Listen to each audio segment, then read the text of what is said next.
This episode is brought to you by Hyperice, the leader in advanced warm-up and recovery technology. They have tons of innovative products, like Venom-heated wearables to help soothe sore back muscles, Normatec compression boots to speed up recovery and increase circulation, and Hypervolt massage guns to improve mobility. Loved by athletes like Naomi Osaka and Erling Haaland. Try them yourself. Get 10% off your order with the code MOVE at hyperice.com. Survivor 46 is here, and so is On Fire, the only official Survivor podcast, and we have a twist this season. The winner of Survivor 45, Dee Valladares, will be joining us every week. We're going behind the scenes of the biggest moments, the how and the why things happen, and the strategy and analysis you can only get from someone like me, a Survivor winner. Listen to On Fire, the official Survivor podcast, wherever you get your podcasts. With threats to our nation waiting around every corner, adaptability is more important than ever. When conditions change without notice, quick strategic thinking is crucial. And with obstacles consistently impending, determination is essential in overcoming them. It's this willingness, decisiveness, and resilience that sets Marines apart. With our fighting spirit, we don't just fight battles, we win them. Marines are the constant our nation counts on to fight the unknown. And through adaptable problem solving, we do just that. Learn more at marines.com. Hi, I'm Marion Franklin, a GB canoe slalom athlete. Yeah, I'm Joe Clark. I am the Olympic champion from Rio 2016. I'm Joe Fraser, Team GB gymnast. Hey, my name's Emma Wilson. I'm a windsurfer. I'm really happy to be selected for Team GB for Paris 2024.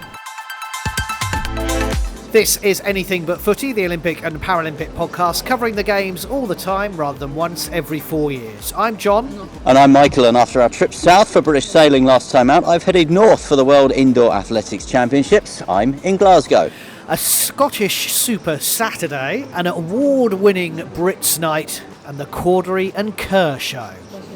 And I have spent this weekend meeting some of the new stars of British athletics and some of the older stars of British athletics too, en route to Paris 2024 and the Olympics. So coming up, you'll hear from them. It's what I love to do. It's the reason I'm in this sport is these big moments, and when the pressure's on and the lights are on, I chuck my shades on and have a good time. I wasn't sure it could be a gold. I did have a medal in my sights, and I kind of thought who knows what could happen next. I knew I had to run my race the way that I could, and that's what I did. So just unfortunately it wasn't good enough for a medal, but I did everything I could out there. The long jump debate that started on this podcast continues with the Olympic and world champion telling us he'll quit the sport if it happens.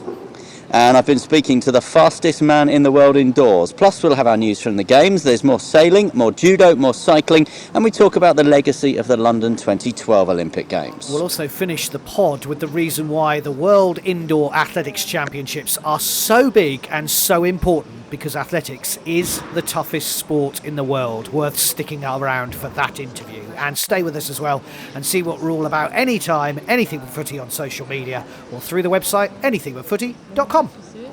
So we'll start here in Glasgow. I'm currently sat, so the hubbub around me is the media centre of these World Indoor Athletics Championships. So I'm currently sat actually in the Sir Chris Hoy Velodrome, and if you know anything about Glasgow, if you recall the Commonwealth Games maybe in 2014, this of course was the cycling venue, and it's the adjoining venue to the Emirates Arena, which is hosting these World Indoor Athletics Championships, hosted badminton back at the Commonwealth Games in 2014. And I've got to say, I know we've got one more session of the athletics to go. It's been a joyous 3 days, it really has. I think the presentation that World Athletics have put on, the presentation that Glasgow as a city and as a host venue has put on, has been absolutely fantastic. We've seen some brilliant performances. I know there was so much discussion and chat about some of the people that weren't here, but let's talk about the people, the big stars that have come. Femke Bol, Christian Coleman and Noah Lyles, along with some of the big British names, people like Josh Kerr and Laura Muir have been here, and we've just seen some really good performances. I thought last night, the Saturday night, there was so much going on. It was absolutely fantastic. And if we talk about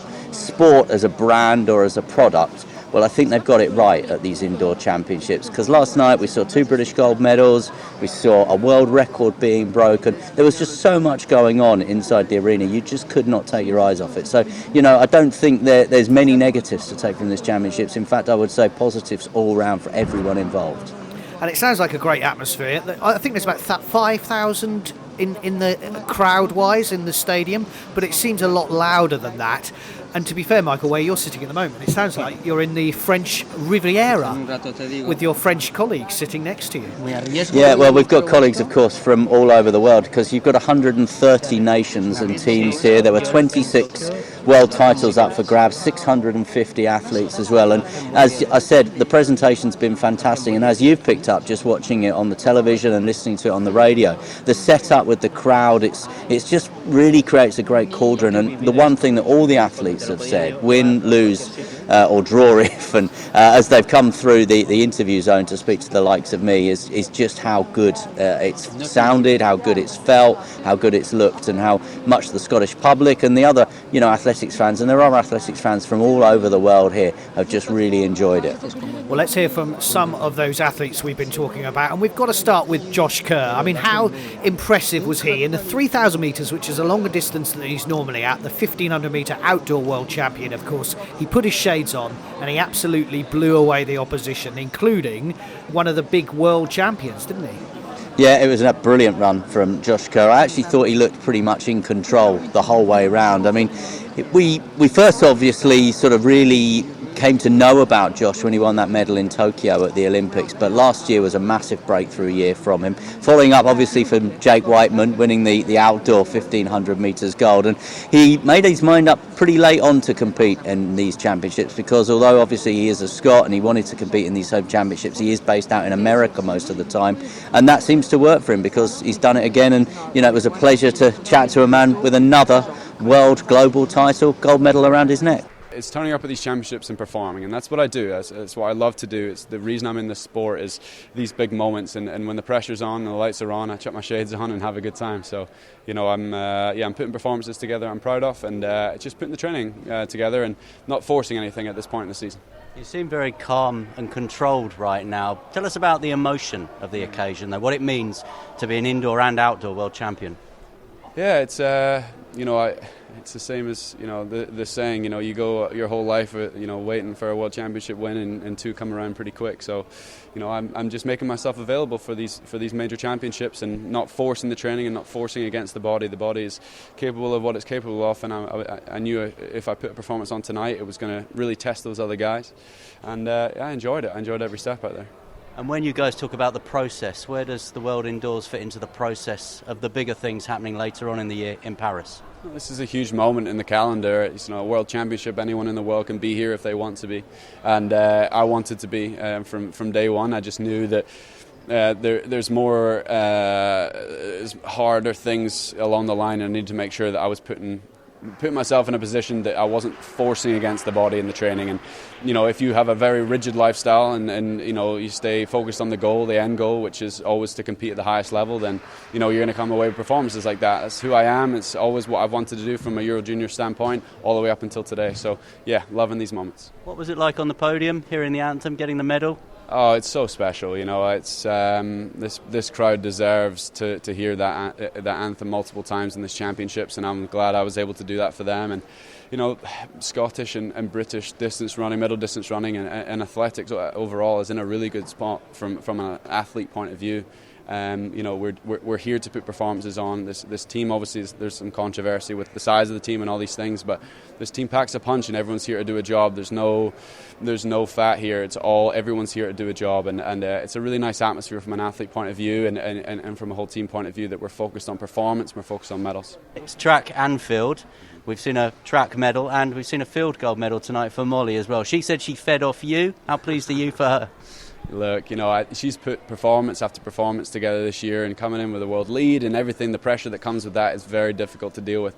And she handled that like an absolute champ. I can't wait to go back and watch some of her performances. Obviously, I was warming up and things and wasn't able to see some of those big jumps, but that's what this team works off. Is we work off these early medals, and then we go after and get more. We have some great chances tomorrow, and hopefully we just come away with as many medals as we can. That's our job, and I think we're in a really good spot. So Josh Kerr talking to Michael. What's great about these championships, Michael, is not only British men winning medals, gold medals, British women winning gold medals, and not just track athletes winning medals, but field medals as well. Yeah, and that's what I said to Josh there at the end of that interview that we've just heard. It's track and field. And from a field point of view and from a British athletics, from a Great Britain and Northern Ireland team point of view, one of the breakthrough names this season has been Molly Caudery. We saw her obviously with a personal best at the British Championships in Birmingham. We were there for that. Then she bettered that when she was in her next competition. And I think she always thought, and we always thought, she was a medal contender here in the pole vault competition. But whether we really seriously believed that she could go and win the gold medal, I don't think we thought that perhaps she would hit those heights, but she did. And so on a brilliant night for British athletics in track and field, another gold medal for Molly Caudery. What does it feel to be the best in the world at something? It's just unbelievable. It hasn't quite sunk in yet, and it was such a special moment. All of my family and friends there. It was a home crowd. The nation was watching. It's just a dream come true. So many people have been talking about your season. You've been improving and improving and improving. Did you feel that it was leading to this moment tonight? I wasn't sure it could be a gold. I did have a medal in my sights, and I kind of thought, who knows what could happen next. And the competition was a little bit messy, you know. We were really having to fight it out. But yeah, just to get a gold, that's my dream, and it's kind of turning into a reality. Talk us through competition. There was drama all the way through. We obviously lost someone even before it started with injury, and a very serious injury during the competition. Yeah, I actually really struggled with that, and I send my love to all of them, because there was 3 girls actually in the competition that pulled out because of injury, which is always really heartbreaking, and I feel other people's emotions quite strongly. So when Margot landed in the box after my jump, after that, I actually ended up crying to my coach, and he was like, just let it all out, take a second and reset. But yeah, I just want to send my condolences to all of them. What's been the Molly Caudery difference this year? What's been the huge breakthrough? What are you doing?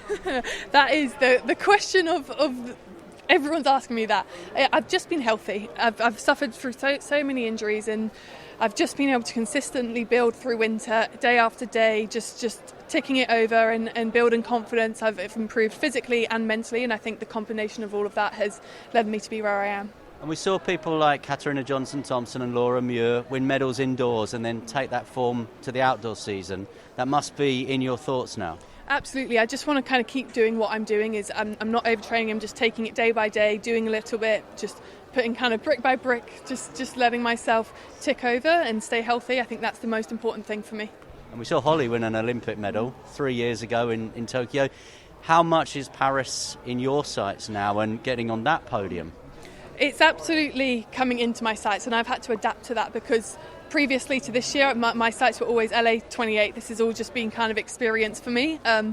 But yeah, things have really snowballed since last season in Budapest, where I came 5th. And like I said, I've just built so much confidence, and taking that into Paris, I would love to be able to get a medal. It's another Super Saturday because, of course, Josh Kerr as well. Did you feed off that at all? Absolutely. The home crowd were absolutely incredible, and the noise that I heard from Josh, I thought, yeah, I want a little bit of that. So then I really tried to get the crowd behind me, and they were great, really carried me through the competition. What do you do now? How do you celebrate? I'm just going to go and spend it with some family and friends, just really let it sink in. I still can't quite believe what's just happened. Well, I won't hold you back anymore. Thank you. Thank you so much. Molly Caudery admitting she was going to celebrate with her family and friends, and she is a young British athlete, 23 years of age, from Truro in Cornwall, not your normal place where you would expect athletes coming through from this part of the world before, but it's great that you can do it. If you've got the talent, there's a system that you can get through, and what an amazing coach Josh Simpson is doing as well, because he coached Molly Caudery, who was the gold medalist, and of course Lizzie McDermott, I think it was, wasn't it, who came second for New Zealand? Yeah, for the first and second in the event. So yeah, terrific coaching. And I think we probably sometimes don't give enough credit to the coaches. And you know, there are some legendary coaches in and around the British athletics scene. We think about people like Aston Moore. There was a presentation that Lord Coe made to legendary coach Frank Dick, who was Daley Thompson's coach here before the programme started yesterday. That was a really nice moment. So yeah, I think we should maybe start giving a bit more credit to the team around the team, if you like, and the coaches, because it's the thing the athletes are always telling us. Oh, me and my coach did this, me and my coach did this. But you know, we talk about the stars on the track and in the field, but yeah, let's talk about the people behind the scenes once in a while. It's just been a great championships, as I said, from a British point of view, and we do go into that final session with more medal hopes. There could potentially be a medal for Gemma Reekie. That would raise the roof in Scotland again. There could be a relay medal after the women's 4x400 metres team got into the final as well with the quickest time. But let's hear now from some of the other finalists. We'll hear in a moment from Morgan Lake. She finished 6th in the high jump. We'll hear from Laura Muir, who was never really in medal contention after finishing 5th in the women's 3,000 metres. But first of all, let's hear from the Great Britain and Northern Ireland captain. Laviai Nielsen finished 4th in a very quick 400 metres. Very quick because Femke Bolt broke the world record in that race. She finished 4th in that major global final. She was obviously disappointed not to get a medal, but for her it was a personal best. Wow, what a race. From your viewpoint, how do you feel after being part of that? I'm so proud of myself. I knew she was going to do something special. She looked so easy in her semi-final. Of course, I was behind her in my semi-final, but she looked really good, so I knew it was going to be a fast race. And so I think I actually stuck to my race plan today. I was really disappointed with my semi-final. Even though it didn't look that bad, to me it felt like a bad race. So I learnt my lessons very quickly, and I came out here and I just gave it so much in that first lap and tried so hard to stay as close to them as I could. It was quick, and you were quick tonight, weren't you? Yeah, 50.8. I mean, I've run so many 50.8s now, back to back. The consistency is really great, and I'm glad that I was quite nervous when I woke up this morning, but as I went through my warm-up, I started to feel really calm and quite confident. I'm so proud with how I handled myself because I'll need to do that in the summer. Captain's performance? Oh, I would have loved to come away with the medal, but when I looked at those times, 50.2 to get bronze, I honestly would say I didn't think I had that in me today, so I did the best I could. How have you enjoyed being captain of this team? And a gold medal tonight, of course, for Josh, part of your team. I was in the call room when he won gold, and I looked into the stadium and I saw the crowd give him a standing ovation, and it gave me goosebumps, and I was so excited to get out there myself. So Josh did it for the team. I'll probably hand over my captaincy to him at some point, but no, so proud of this team. We're a mixed bunch of experienced and talented new faces, so yeah, proud to be a part of it. Laura, 5th in the world tonight. How do you reflect on that in what looked like a tough race? Yeah, no, it was a fast race. Yeah, no, I just knew I had to kind of run my own race and run to the best I could, and I think I did that out there today. You know, it was just I knew I had to run my race the way that I could, and that's what I did. So just unfortunately it wasn't good enough for a medal, but I did everything I could out there. Yeah. Had to be here though. Home championships, didn't you? Yeah, definitely. You know, this time last year I wasn't going to be racing here, but I thought, no, I'm going to race here. So we made it fit, we made it work, but I just have to keep my main focus on the Olympics this year. But that's why we did a 3,000 here today, because it fits in really well with the training that I'm doing, with the endurance block that I'm doing. But yeah, it's a tough event. Yeah. What can you add to the fact that this is just part of the bigger picture at the moment, because everyone will have the focus, the eyes on Paris, obviously? Yeah, it's really difficult. A lot of people will miss the championships because of the Olympics. So so even though I'm racing here, you know, you do have something at the back of your mind focusing on the Olympics. So it is tricky, but you know, I just wanted to come here fit, healthy and competitive, and that's what I am. You know, I'm leaving the track in one piece as well, which is good because, you know, you just never know with racing, things can happen. So, yeah, I'm a really good spot ahead of the summer, in a great place. And, yeah, one of the fittest, if not the fittest I've ever been at this time of year as well, which is great. And it's just crazy the standard right now that, you know, I'm in a really good spot and it's not good enough to get on those medals. But, it's going to push me on for the summer. It's not been the indoor season I hoped it was. I think it's probably something me and my team need to reflect back on. I think the big aim for this indoors was to medal at these championships. So, kind of put all my eggs in one basket, and the comps going into it were almost just like, right, let's just find my feet and get going. There was, I wouldn't say there was pressure on this competition, but there was a lot of expectation for myself. So now, I'm kind of reflecting on the indoor seasons almost as a failure, which is disappointing. I haven't really felt like I've got a lot out of it in terms of my heights and my placings, but I have got a lot of learnings out of it, which is good. So Laviai, Laura and Lake, it's like a solicitor's firm, Michael, or a 70s prog rock band, but superb performances from all of them. And again, some justification for having a smaller team, the whole debate that we had previously. And we heard, didn't we, from Josh Kerr in that interview. He said he acknowledged there had been some debate, and significant debate, obviously, around the exclusion of Guy Learmonth that we covered on the previous podcast. But, you know, Jack Buckner is here. He's the chief executive of British Athletics. He will look at the 2 gold medals. I think when we last had a home championships in Birmingham indoors, I think there was a couple of gold medals in that one. I think there was 7 medals in total at that championship. So I don't think obviously we're going to hit 7 medals in total here, but I do think again that new philosophy, if you like, of taking smaller, more focused teams is continuing to pay dividends. And away from Great Britain, of course, and Northern Ireland, there's been some brilliant global performances, and it's been great to see some of the big global names here. And you know what we're going to be really talking about in the build-up to Paris and the Olympic Games, and you and I are looking forward, particularly in light of the news this week that TalkSport are going to have full broadcast rights for those Olympic Games and will be part of the TalkSport team in Paris. But the one event that we know captures the public imagination, the Blue Ribbon event, perhaps not just of the track and field programme but of the entire Olympic Games, will be the men's 100 metres final. And we've got this narrative, this story now building between Noah Lyles and Christian Coleman. The two of them, I think, will go head-to-head in that men's 100 metres final. That is probably the final that we want to see in Paris, but we saw it here in the 60-metre sprint, and we know that Noah Lyles was really preparing for this because he had this ambition to be an outdoor 100-metre, 200-metre champion, then to try and win this title and then back that up with the Olympic title, which no one had ever done before. But Christian Coleman, a sprinter who we know has served a ban after some missed doping tests in the past, has come back into the sport, missed the last Olympic Games, of course, but has very much got his eyes on Paris. Came through the collegiate system, the university system in America as a 60-metre specialist, and, well, he showed it here because he is the fastest man in the world indoors. And I spoke to him afterwards and found him actually to be quite a quiet, humble, shy person, not really what you imagine from an American 100-metre sprinter that tend to be pretty bombastic. Congratulations to you. What does that title mean? It means everything. I mean, you never take these opportunities for granted. To get out there and compete against the best guys in the world and to walk away with another, world title, it means a lot. It's an amazing feeling. Did you wake up this morning and think, by tonight I'm going to be a world champion again? Yep. I woke up this morning just getting texts from my family, my mom. I told my mom, today is just going to be a life-changing moment for me. Not just about winning the championship, but just about, I feel like this whole season is going to be special for me. And this is going to be the first step in just, carrying that momentum and just getting to a different space, mentally, and just really just building on momentum and continuing to get better and better and better. So it's exciting. I woke up this morning just with a positive spirit, positive attitude, man. I wasn't really sure what to expect, but I knew it was going to be something great. And you mentioned, obviously, it's going to be a special year. It's Olympic year. Are you ready for the fact that, as storytellers, we're going to be talking about you and Noah Lyles now between now and Paris? Are you happy about that? Yeah, I mean, anytime you're able to be, in the headlines, people talking about you, you don't take that for granted. I mean, he's a great competitor and a worthy opponent.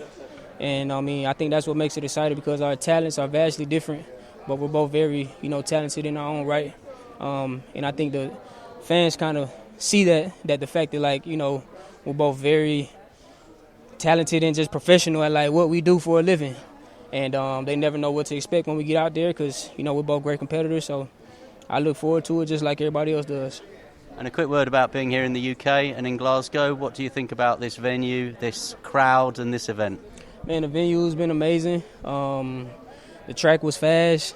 The fans, were very loud and rambunctious, and I feel like it was an intimate type of atmosphere. I feel like the fans were right on top of you. It was my first time in Scotland, and so, I didn't really know exactly what to expect. I've been to the UK a few times, but not exactly here. And so just walking around the city a little bit, I got some good energy, good vibes. It seems like everybody here is really nice. It's just pretty laid back. And so I look forward to maybe coming here again someday. And are we going to be chatting again in Paris with you, an Olympic champion? If you'll be there, I'll be there. I'm going to be there, definitely, and I want you to be there as well. You coming? I will be there, most definitely, yes, sir. So Christian Coleman talking to Michael at the World Indoor Athletics Championships in Glasgow. This is Anything But Footy, the Olympic and Paralympic podcast. We're en route to Paris 2024, but we'll have more reaction to Glasgow, and the World and Olympic long jump champion talks to us about that long jump zone. Hey, it's Kaylee Kaylee Cuoco for Priceline. Ready to go to your happy place for a happy price? Well, why didn't you say so? Just download the Priceline app right now and save up to 60% on hotels. So whether it's Cousin Kevin's Kazoo Concert in Kansas City, go Kevin, or Becky's Bachelorette Bash in Bermuda, you never have to miss a trip ever again. So download the Priceline app today. Your savings are waiting. Go to your happy place for a happy price. Go to your happy price, Priceline.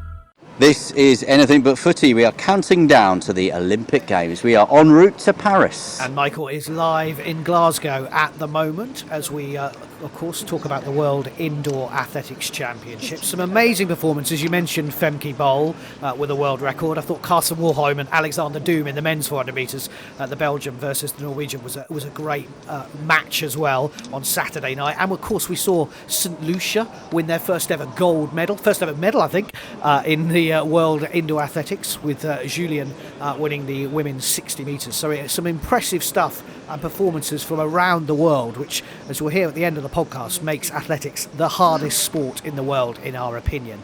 But it's also a controversial sport. An Olympic long jump champion says he'll quit the sport if the takeoff board is replaced by a new zone, and he described it to Michael as a brain-dead event. Yes, Militarius Tentoglou, as I say, was speaking to Michael after retaining his World Indoor Championships title. But as you'll hear, he wasn't particularly happy about it. Well, congratulations. Can you talk us through how you're feeling after today's competition? I don't feel anything. It was a really bad competition today. Morning final was really hard, really bad. And, I was trying my best, but it was very bad results. And, yeah. You don't take any joy from winning the title? Absolutely not. There's been obviously a lot of talk about long jump and maybe changes to the long jump. What's your view on changing from a takeoff board to a takeoff zone? Yeah, long jump right now is a very difficult event because you need to have accuracy and to be able to run like a sprinter and hit the board perfectly. This is the hard part about long jump. The jump itself, it's very easy. So they want to remove the difficult part, what makes long jump. They want to remove this and just leave the jump. After that, long jump will be the easiest event of all time. And if that happens, I will stop doing long jump. Yeah. What was your reaction then when you first read or heard the story that they were looking at changing your event? I mean, it's funny, it's funny. It's so bad, it's funny. I cannot say anything else. Thank God that triple jump exists, because that's what I'm doing after these changes happen. And what about the other long jumpers? What have you guys been saying to each other about the proposed changes? I think nobody likes it, the long jumpers. Maybe some guys that do a lot of fouls, they like it, but for me it removes all the skill from long jump. Now it's just no longer skill, it's just a brain-dead event. And I don't want to do this. Tentoglou talking to you, Michael. He was not happy with World Athletics, not happy with the World Indoor Championships, not happy with life. No, he wasn't happy with anything, was he? To be fair to the guy, obviously he wasn't particularly happy with his performance. He won by, I think, there was a similar jump, same jump between the gold and the silver medalist. So he won on count back just a centimetre ahead of the bronze medalist. So not happy with the performance, but not happy with the bigger and wider debate about long jump. What I would say is, when we originally recorded that interview with John Ridgeon, the chief executive at World Athletics, I don't think that this long jump zone, if indeed it even happens, is something that's going to happen quickly. I think he was very forward in mentioning how the process was going to go about, and that is that there will be trials, and there will be trials at age group events, there will be trials at smaller competitions. They'll then look at that data. They are very much a data-driven organisation. They have become that under Seb Coe and under John Ridgeon, and they will obviously take more soundings from some of the leading athletes. I think the frustration for Tentoglou is that I think the podcast was the first that he and many had heard about it, and he was saying, I'm the Olympic champion. Why didn't you maybe come and speak to me about this, see what I thought about it? He felt a little bit disrespected by it, and it was interesting because he did about 25 different interviews as part of that process after winning his medal. My interview was one of them, and I know it's been filmed and it's been put on social media and it's been retweeted by Carl Lewis, and I think there's about 300,000 views of it at the moment, so it's obviously something that track and field fans are interested in hearing about. And when he finished all his interviews, He came back into the interview zone and he basically shouted to everyone. He went, look, I've spoken to you all. I've stopped. I've done every interview. I've adhered to every request. Now go out and tell World Athletics what I've said and tell my story, my side of the story. So he's got that across, and it's been very much the discussion here. But as I said, I think World Athletics aren't close to implementing this takeoff zone. I think that if it happens, it is still quite a long way away. Has it whetted the appetite, Michael, these World Indoor Athletics Championships? You mentioned the coverage for TalkSport that will be happening in the summer, but Paris, it does feel very close now. Yeah, it does. It has whetted the appetite. I think I've said this to you before, but when you come to these major events, I like to, if you like, feel it in all my senses. And that might sound a bit of a weird thing to say, but I love to obviously watch the sport. I love to listen to the atmosphere, listen to what the athletes are saying, but I love the smell around the major event. I mean, often it's the smell of fried food and sweat and Raljeks, but I do just, you walk into these major events, they have a sound, they have a smell, they really are a sort of a real sensation builder, I find. So yeah, I've definitely picked that up being here. I picked it up at the British Championships as well. We're less than 5 months away, and if I'm trackside in Paris for TalkSport speaking to all the athletes from around the world after their Olympic finals, I'll be a very happy man. I'm sure you will be. We've got plenty of other news from the Games, though, to be talking about. Just quickly before we come on to those, also this week, the IOC are in Paris for their last visit. We heard in our last podcast that Team GB had been there literally before they closed the Athletes' Village to make it ready. So the IOC are in town, so we'll hear from them this coming week as well. And we also know the date for the footy draw as well. Now, we don't really talk about footy, but it does look like the likes of Mbappe and even Messi could be in this competition. So that is March the 20th, so we'll let you know what the draw will be for the footy. Of course, no Team GB in that, as we know. In other news from the Games, we heard from British Sailing's latest member of Team GB in our last episode. That was Hannah Snellgrove. Really good interview you did with Hannah Snellgrove. Really enjoyed listening to that. And there are going to be at least 2 more to come to Team GB and the British Sailing team, because this weekend a quota place for Paris 2024 was secured in the 470 class with the British boats of Vita Heathcote and Twiggy Groob and Martin Wrigley and Bettine Harris. They are en route to Paris, qualifying for the medal races at the World Championships in Mallorca. The only issue now is only one of them can actually represent Team GB at the sailing competition, which takes place in Marseille. So a decision could be made this week, according to Mark Robinson. He's the leader of the British sailing team. It's a second Judo Grand Slam medal of the year so far for Chelsea Giles. The Tokyo Olympic medalist took another bronze, this time in the Tashkent Slam. The London Legacy Development Corporation, they run Queen Elizabeth Olympic Park, the Olympic Park from the London 2012 Olympic and Paralympic Games, of course, have appointed a new operating contract for the Copper Box Arena. Charitable social enterprise GLL will run it for the next 10 years, with the aim being to continue building on the venue's legacy.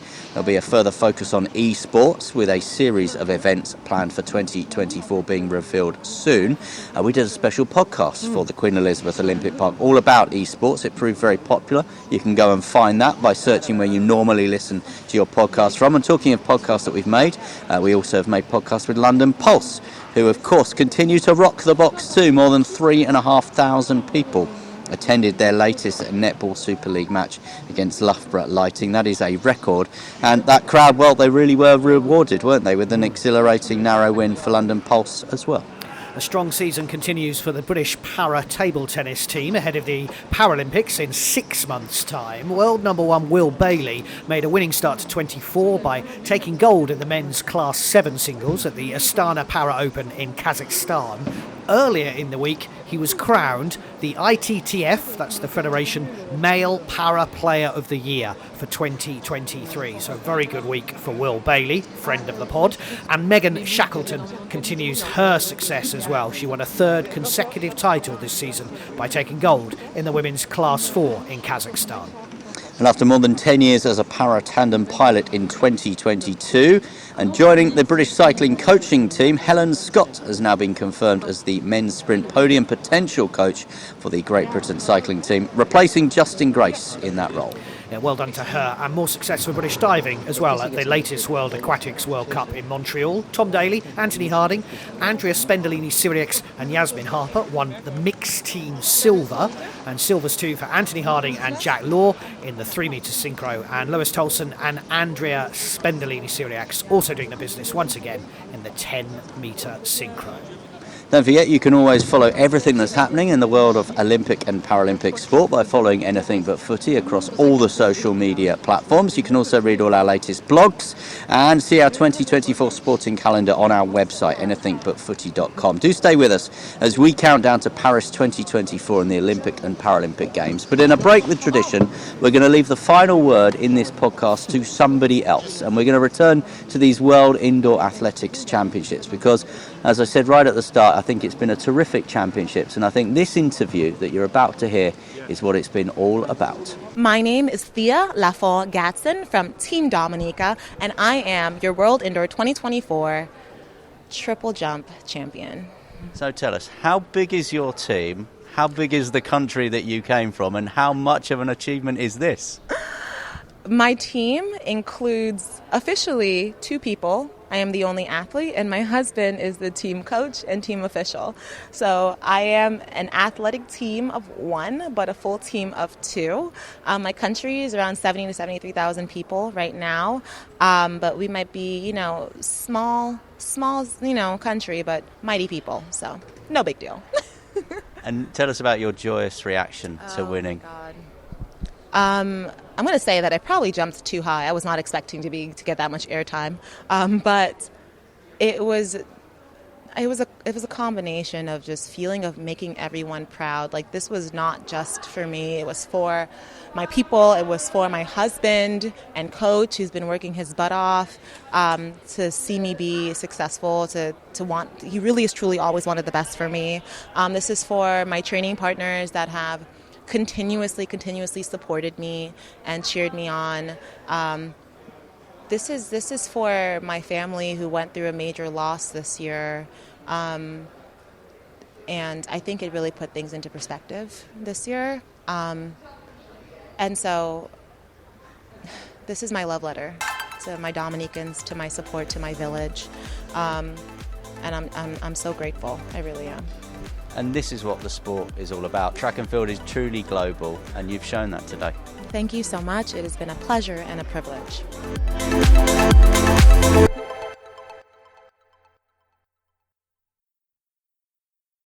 Sports Social Podcast Network.